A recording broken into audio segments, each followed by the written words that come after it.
When 79-year-old George retired, he didn't buy a golf club or a hammock. He hung a handmade sign in his garage window. "Broken things? Bring 'em here. No charge, just tea and talk." His neighbors in the faded mill town of Maple Grove thought he'd lost it. "Who fixes stuff for free?" grumbled the barber. But George had a reason. His wife, Ruth, had spent decades repairing torn coats and cracked picture frames for anyone who knocked. "Waste is a habit," she'd say. "Kindness is the cure." She'd died the year before, and George's hands itched to mend what she'd left behind.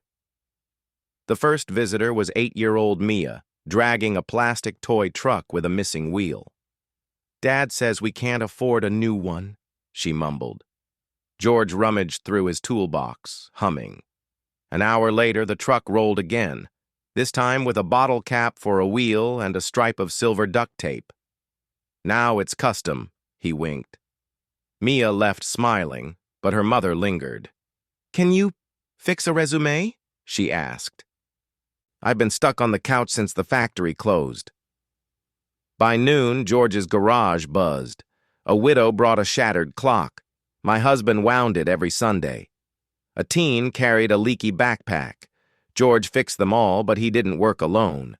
Retired teachers proofread resumes. A former seamstress stitched torn backpacks. Even Mia returned, handing him a jar of jam. "Mom says thanks for the job interview." Then came the complaint.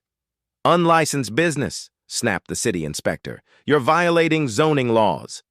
Maple Grove's mayor, a man with a spreadsheet heart, demanded George shut down. The next morning, 40 townsfolk stood on George's lawn, holding broken toasters, torn quilts, and protest signs. Fix the law, not just stuff. A local reporter filmed a segment. "Is kindness illegal?" The mayor caved, sort of.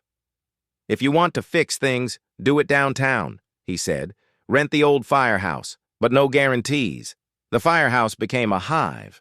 Volunteers gutted it, painted it sunshine yellow, and dubbed it Ruth's Hub. Plumbers taught plumbing.